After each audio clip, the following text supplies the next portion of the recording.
Welcome to R Krishna coaching family. आशा करता हूँ आप सभी घर पे होंगे और सुरक्षित होंगे। हम चलते हैं अपनी आगे की वीडियो की तरफ। हमारा आज का टॉपिक है फ्रेंड्स, वीडियो स्टार्ट करने से पहले मैं आपसे एक बार फिर से रिक्वेस्ट करता हूँ, प्लीज़ हमारे चैनल को सब्सक्राइब कीजिए, लाइक कीजिए और अपने दोस्तों में शेयर कीजिए। चलते हैं हम अपनी वीडियो की तरफ। फ्रेंड्स, आज हम पढ़ेंगे पार्टनरशिप डीड क्या होती है, पार्टनरशिप डीड में क्या क्या इन्फॉर्मेशन लिखते हैं और यदि कोई फर्म पार्टनरशिप डीड नहीं बनाती है तो उन पर कौन कौन से रूल्स एप्लीकेबल होंगे। तो चलिए चलते हैं पार्टनरशिप डीड की डेफिनेशन की तरफ। The document in writing containing the various rights and duties of partners and terms and conditions as to the relationship of the partners to each other is called partnership deed। Friends, इसका मतलब है वो document जिसमें हम partners के सारे rights, duties, firm से उन्हें क्या क्या अधिकार मिले हैं, फर्म के प्रति उनके क्या क्या दायित्व हैं, ये सारी बातें लिखते हैं। इसके अलावा हमारा पार्टनरशिप रिलेशन किन टर्म्स पे, किन कंडीशंस पे बना है, हम वो सारे टर्म्स कंडीशंस भी उसमें लिखते हैं। वही कागज़ कहलाता है पार्टनरशिप डीड। पार्टनरशिप डीड जो है वो रिटन भी हो सकती है, ओरल भी हो सकती है। मतलब या तो हम पार्टनरशिप डीड को कागज़ पर लिख कर बनाएंगे और या तो फिर हम उसे, अगर हमारे अंदर बहुत ज़्यादा ट्रस्ट है, यदि हम सभी पार्टनर्स आपस में बहुत ज़्यादा ट्रस्ट रखते हैं, बहुत अच्छे फ्रेंड हैं, तो हम उसे वर्बली भी बना सकते हैं। फ्रेंड्स, हमारा नेक्स्ट टॉपिक है पार्टनरशिप डीड में क्या क्या इन्फॉर्मेशन लिखी होती है। चलिए देखते हैं। सबसे पहले नेम ऑफ पार्टनरशिप फर्म, हम अपनी फर्म का नाम उसमें लिखेंगे। यदि हमारी कोई पार्टनरशिप फर्म है जिसमें A, B, C, D 4 partners हैं और उस फर्म का नाम है A to D एसोसिएट, तो हम इसमें लिखेंगे firm name A to D associate.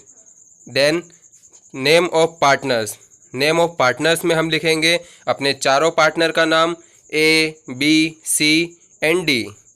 Then nature and place of business of the firm, इसमें हम लिखते हैं हमारी बिजनेस का, हमारी फर्म का नेचर क्या है। जैसे कि यदि मैं कोचिंग पढ़ाता हूँ तो मैं एजुकेशन फील्ड से रिलेटेड हूँ, तो नेचर में हम एजुकेशन लिखेंगे। कोई डॉक्टर है तो वो हॉस्पिटलिटी लिखेगा। यदि कोई फूड इंडस्ट्री में काम कर रहा है तो फूड इंडस्ट्री लिखेंगे। जो भी हमारे बिजनेस का नेचर है हम इसमें लिखते हैं। देन प्लेस ऑफ बिजनेस, हमारा जो बिजनेस है वो कहाँ पे रन कर रहा है, हमारे बिजनेस का हेड ऑफिस क्या है, हमारे बिजनेस की ब्रांचेस कहाँ कहाँ पर है, किस एरिया में, किस लोकेलिटी में वो हम अपना बिजनेस करेंगे, ये सारी चीज़ें इसमें लिखते हैं। Then date of commencement of partnership, हमारी पार्टनरशिप किस दिन से स्टार्ट हो रही है, हमारी फर्म किस दिन से बनी है, ये इसमें लिखते हैं।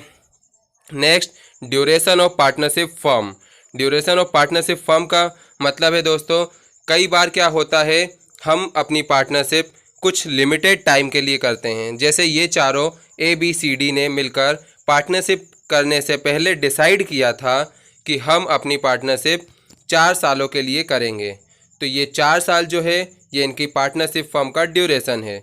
4 साल बाद इनकी पार्टनरशिप फर्म अपने आप डिसॉल्व हो जाएगी। देन हम अपनी डीड में लिखते हैं कैपिटल कंट्रीब्यूशन ऑफ पार्टनर, हमारे किस किस पार्टनर ने कितनी कितनी कैपिटल लगाई है वो भी हम अपनी डीड में लिखते हैं।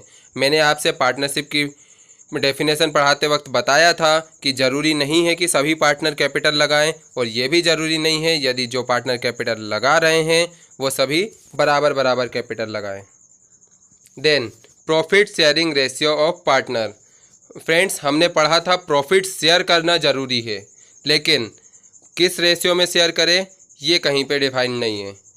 हो सकता है हम इक्वल शेयर करें या फिर हो सकता है हम कैपिटल रेशियो में करें, जिसने जितनी ज़्यादा कैपिटल लगाई है उसे उतना ज़्यादा प्रॉफिट मिलेगा। और ये भी हो सकता है कि हम कोई अलग रेशियो डिसाइड कर लें, जैसे 4-3-2-1 के रेशियो में, 5-3-2-1 के रेशियो में, या फिर जिस भी रेशियो में हमारे सारे पार्टनर एग्री करते हैं उस रेशियो में हम अपना प्रॉफिट शेयर करेंगे। Then admission and retirement of partner, किन कंडीशंस पर हम अपनी फर्म में किसी नए पार्टनर को एडमिशन देंगे, या फिर किन कंडीशंस पर हम अपने ओल्ड पार्टनर को फर्म से रिटायर करेंगे, ये सारी कंडीशंस भी हमारी डीड में लिखी होती है। Rate of interest on capital and drawing, हमारे पार्टनर्स ने हमारी फर्म में जो भी कैपिटल लगाई है उस पर किस दर से, किस रेट से हम उन्हें ब्याज देंगे, ये उसमें लिखा होता है। इसके बाद यदि कोई पार्टनर फर्म से कोई ड्राइंग करता है, ड्राइंग का मतलब है यदि वो फर्म से कुछ पैसे निकालता है या फिर कुछ सामान निकालता है, तो उस पर किस दर से हम उससे ब्याज लेंगे।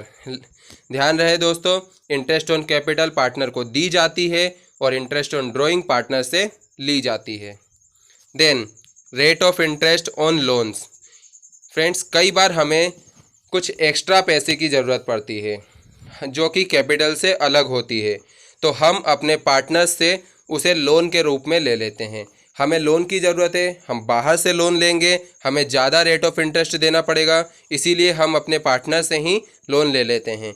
तो अपने पार्टनर को हम किस दर से उस लोन पर इंटरेस्ट देंगे, ब्याज देंगे, वो भी इसमें लिखा होता है। इसके बाद सैलरी, कमीशन या फिर अदर कोई रेम्यूनरेशन हम अपने पार्टनर को दे रहे हैं तो हम उसे भी इसमें लिखेंगे। जैसे कोई वर्किंग पार्टनर है तो वो सैलरी डिमांड करता है तो हम उसे सैलरी देंगे। कोई ऐसा बंदा है जो कि सेल्स बढ़ा सकता है हमारी, उसकी मार्केट में वैल्यू बहुत ज़्यादा है, उसकी कन्विंसिंग पावर बहुत ज़्यादा है, तो हम उसे सेल्स पे कमीशन दे देंगे। या फिर ऐसा कोई भी रेम्यूनरेशन जो वो डिमांड करते हैं, यदि वो एलिजिबल हैं तो हम उन्हें देंगे। Then audit of books of account. इसमें फ्रेंड्स, क्या सभी पार्टनर्स को हमारी बुक्स ऑफ अकाउंट ऑडिट करने का राइट है, या फिर किसे है किसे नहीं है, किस ड्यूरेशन में है किस ड्यूरेशन में नहीं है, audit of books of accounts की टाइमिंग क्या होगी, ये सारी बातें भी हम अपनी फर्म की पार्टनरशिप डीड में लिखते हैं।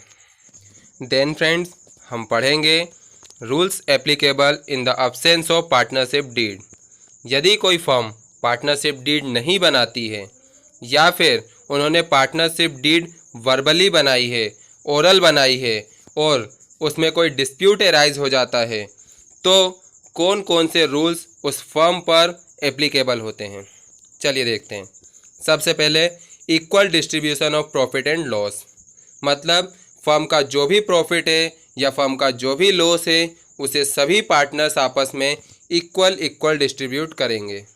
Second, no interest on capital will provide, मतलब क्या है इसका, जो भी पार्टनर्स ने अपनी फर्म में कैपिटल लगाई है उस पर किसी भी तरीके का कोई ब्याज नहीं दिया जाएगा।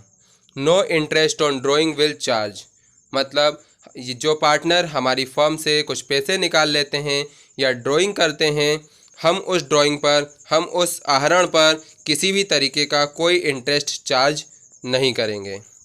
No salary, commission and other remuneration will provide, मतलब क्या है, हम किसी भी पार्टनर को किसी तरीके की कोई सैलरी नहीं देंगे, कोई कमीशन नहीं देंगे और कोई भी अदर रेम्यूनरेशन नहीं देंगे।